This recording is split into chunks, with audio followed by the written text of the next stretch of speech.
आजादी का अमृत महोत्सव।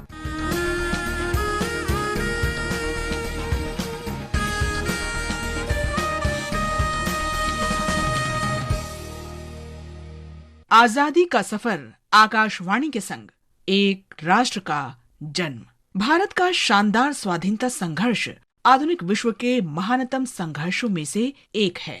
आकाशवाणी आपके लिए रोजाना ला रही है इस शानदार संघर्ष की झलक। आज की कड़ी में हम बात करेंगे महान तमिल योद्धा बुलितेवन की। 1 सितंबर 1715 को जन्मे बुलितेवन शुरुआती दौर के उन लोगों में रहे जिन्होंने ब्रिटिश हुकूमत का विरोध किया। तत्कालीन तमिल इलाके के 77 पॉलीगर यानी स्थानीय सरदारों में से एक थे बुलितेवन। इस इलाके को आज तमिलनाडु में तिरुनेलवेली जिले के नेलकट्टुम सेवल इलाके के रूप में जाना जाता है। बुलितेवन वहां के बेहद शक्तिशाली योद्धा थे।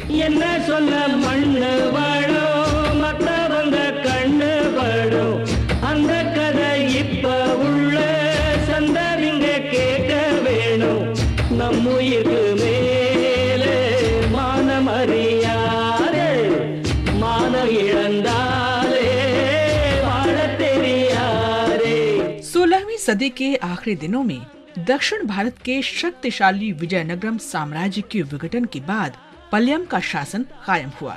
इन नायकों और पॉलीगरों ने मुगल जागीरदार आरकॉट के नवाब की अधीनता को कभी स्वीकार नहीं किया। अपने इलाकों के वे स्वायत्त शासक रहे। जब ईस्ट इंडिया कंपनी ने नवाब से कर वसूल करने का अधिकार हासिल किया, तो पॉलीगरों ने ब्रिटिश अधिकार को भी मानने से इनकार कर दिया। जाहिर है कि कंपनी इससे नाराज हो गई और इसे पॉलीगर विद्रोह का नाम दिया। कंपनी के साथ पॉलीगरों का युद्ध शुरू हो गया, जो करीब आधी सदी तक चला। उस दौर में अंग्रेजों से लोहा लेने वाले महान पॉलीगर योद्धाओं में बुलितेवन प्रमुख योद्धा थे। ब्रिटिश सेना को बुलितेवन ने पहली बार 1755 में चुनौती दी। तब ब्रिटिश कर्नल अलेक्जेंडर हेरोन ने पश्चिमी तमिलनाडु पर हमला किया था। नेलकट्टुम सेवल में बुलितेवन के किले में ब्रिटिश तोपें नाकाम रहीं। बुलितेवन ने अंग्रेज शिविरों की जासूसी भी कराई, जिससे उन्हें लगातार खुफिया जानकारी मिलती रही। बहादुरी से किले की रक्षा करने से बुलितेवन की प्रतिष्ठा बुलंदियों पर पहुंच गई और उसका असर ये हुआ कि पश्चिमी पॉलीगरों ने उनका नेतृत्व स्वीकार कर लिया। इससे बुलितेवन को विदेशी शासन के खिलाफ मजबूत किलाबंदी करने में मदद मिली।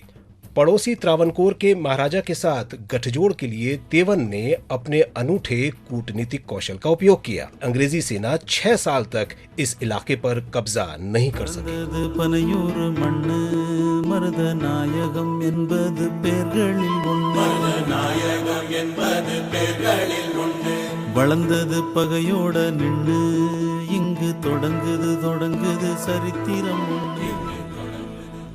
बाद में अंग्रेजों ने नए आसामी की नियुक्ति की।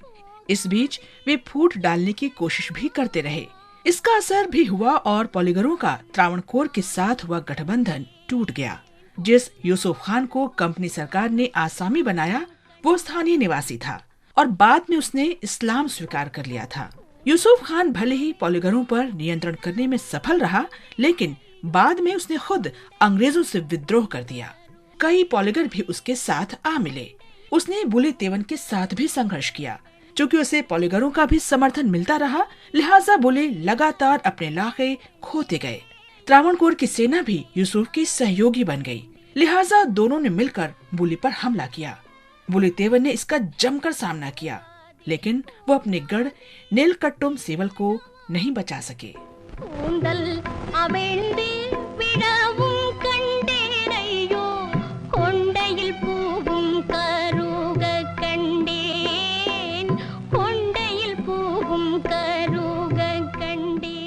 पराजय के बावजूद बुलितेवन तमिलनाडु की जनता के हीरो रहे। विशेष रूप से तिरुनेलवेली और आसपास के इलाकों के लोग उनका बहुत सम्मान करते हैं। तिरुनेलवेली का बुलितेवन पैलेस उनका मुख्यालय था, वहीं उनका जन्म भी हुआ था और उन्होंने अंतिम युद्ध भी यहीं लड़ा था। तिरुनेलवेली में आज भी पूरे समर्पण और सम्मान के साथ हर साल बुलितेवन की जयंती मनाई जाती है। आज बस इतना ही। आजादी का सफर आकाशवाणी के संग कल फिर मिलेंगे नई कड़ी के साथ।